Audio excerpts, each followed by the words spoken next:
మనిషేమో ఇక్కడ, మనసంతా అక్కడ. నచ్చిన నేత దగ్గరికి వెళ్ళలేరు, మరో నాయకుడితో ఉండలేరు. వెళ్తే ఏమవుతుందో, వెళ్ళకుంటే పనులు కావేమో. ఇలా ఎమ్మెల్యే, మాజీ ఎమ్మెల్యే మధ్య నలిగిపోతుంది అక్కడి కేడర్. అధికారంలోకి వచ్చి 3 నెలలైనా పనులు కాలేదు, అనుకున్నదేది జరగలేదు. దీంతో కీలక నేతలు కొందరు ఎమ్మెల్యేతో అంటీ ముట్టినట్లే ఉన్నారు. ఎక్కడా లేని విధంగా అక్కడే ఎందుకీ పరిస్థితి? ఇంతకీ ఆ నియోజకవర్గం ఏది?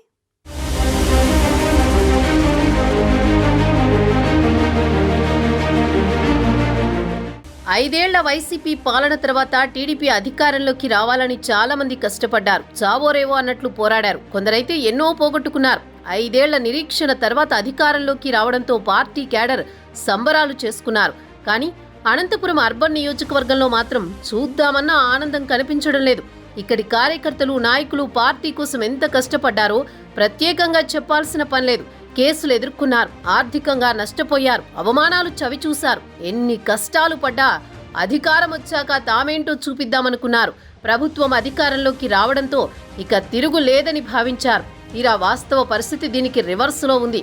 అనంతపురం అర్బన్లో ఎమ్మెల్యే దగ్గుపాటి, మాజీ ఎమ్మెల్యే ప్రభాకర్ చౌదరి మధ్య గ్రూప్ వార్ దీనికి ప్రధాన కారణం.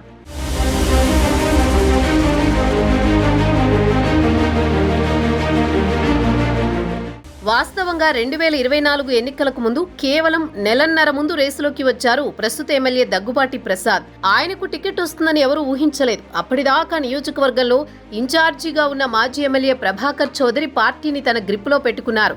ఆయనతో విభేదించేవారు, మరో గ్రూపులో ఉండిపోయారు. ఎంత సీనియర్ అయినా ప్రభాకర్ చౌదరి వ్యతిరేకించేవారు కూడా లేకపోలేదు.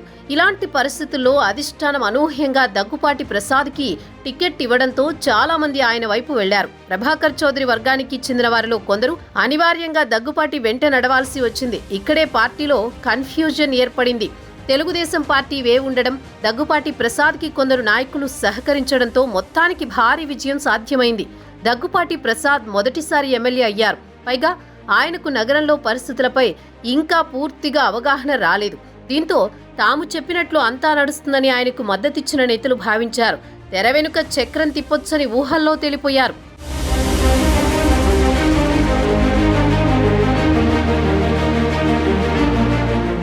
మున్సిపాలిటీపై గ్రిప్ ఉన్నవారు ఇక తాము చెప్పిందే వేదంగా మారుతుందని భావించారు. కాంట్రాక్టర్లుగా ఉన్నవారు కాసుల వర్షం కురుస్తుందని కలలుగన్నారు. వివిధ వ్యాపారాల్లో ఉన్నవారు తమకిక తిరుగే లేదు అనుకున్నారు. కానీ నెల రోజులు గడిస్తే కానీ అందరికీ తత్వం బోధపడలేదు. వారనుకున్నది ఒకటైతే జరుగుతున్నది మరొకటి. ఎమ్మెల్యే దగ్గుపాటి ప్రసాద్ పూర్తిగా తన చేతుల్లోకి తీసుకున్నారు. కేవలం తన టీం తప్ప మరెవరిని ఎందులో వేలు కూడా పెట్టనివ్వలేదు. దీంతో అప్పటిదాకా నాయకులు పెట్టుకున్న ఆశలన్నీ దూది పింజల్లా తేలిపోయాయి. ఇది ఒక వైపైతే మరోవైపు పార్టీ క్యాడర్కి, నాయకులకు మరో సంకట పరిస్థితి ఎదురైంది.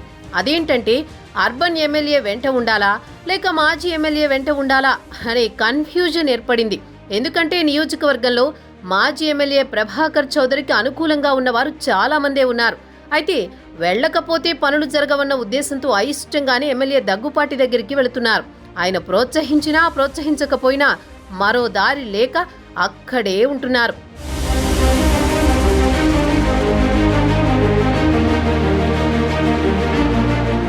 ఇక మాజీ ఎమ్మెల్యే ప్రభాకర్ చౌదరి ప్రస్తుతం టీడీపీ జాతీయ ప్రధాన కార్యదర్శి హోదాలో ఉన్నారు. ఆయన దగ్గరికి వెళుతున్న వారు కూడా తాము ఎమ్మెల్యేకి మద్దతివ్వకపోతే పనులు జరగవన్న ఆందోళనలో ఉన్నారు. అటు ప్రభాకర్ చౌదరి దగ్గర ఉంటున్న వారిలో ఎమ్మెల్యే దగ్గుపాటికి దూరం అవుతున్నామన్న ఆవేదన కూడా కనిపిస్తోంది. పోనీ దగ్గుపాటి దగ్గరికి వెళితే చౌదరికి దూరం అవుతామన్న ఆందోళన వారిలో ఉంది. పైగా ఎమ్మెల్యే దగ్గుపాటి ఇంకా పార్టీ నాయకులకు స్పష్టమైన హామీలు ఇవ్వలేదు, దేంట్లోనూ వేలు పెట్టనివ్వలేదు. దీంతో అసలు ఎమ్మెల్యేతో ఉండాలో, మంచో చెడో మాజీ ఎమ్మెల్యేనే నమ్ముకోవాలో తేల్చుకోలేక సతమతమవుతున్నారు. మాజీ ఎమ్మెల్యేకి వ్యతిరేకంగా ఉంటూ ఎమ్మెల్యే దగ్గుపాటికి దగ్గరైన వారిలో కొందరు పనులేమీ కావడం లేదని సైలెంట్ అయిపోయారు. ఎన్నికల ముందు ఎంతో ఉత్సాహంగా కనిపించిన వారు ప్రస్తుతం నిశ్శబ్దంగా మారిపోయారు. కేవలం కొందరు నాయకులు మాత్రమే అటూ ఇటూ తిరుగుతున్నారు. అక్కడా వద్దు, ఇక్కడా వద్దు అన్నట్లు కొందరు సైలెంట్ అయ్యారు.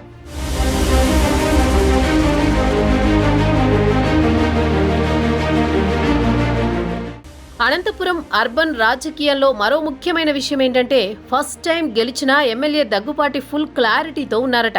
ఎన్నికల ముందు కొత్తగా వచ్చారని ఆయన బలహీనతను చాలా మంది క్యాష్ చేసుకున్నారు. దగ్గుపాటి నుంచి ఎంత పిండాలో అంతా పిండేశారు. పైగా లబ్ధి పొందుతూనే కొందరు బెదిరింపు ధోరణితో వ్యవహరించారు. అప్పట్లో ఇవన్నీ దగ్గుపాటికి చిరాకు తెప్పించినా మన టైం కాదని సైలెంట్గా ఉన్నారు. ఇలా ఎన్నో రకాలుగా ఆయన్ని ఇబ్బంది పెట్టిన వారున్నారు. ఆ లెక్కలన్నీ రాసుకున్న దగ్గుపాటి ఇప్పుడు వారందరినీ దూరం పెడుతున్నారు. అయితే అదే సమయంలో ఆయన్ని నమ్మి నడిచిన వారు చాలా తక్కువ మంది ఉన్నారు. వారి విషయంలో ఎమ్మెల్యే సానుకూలంగానే ఉన్నా ఇప్పటిదాకా వారికి కూడా ఏమీ చేయలేదన్న అభిప్రాయం వ్యక్తమవుతోంది.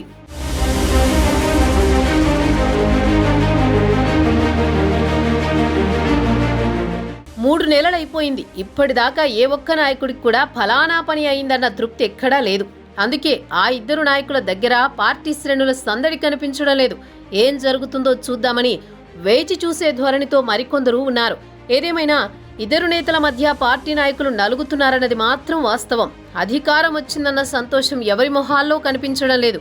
అన్నీ ఉన్నా అల్లుడి నోట్లో శని అంటే ఇదేనేమో.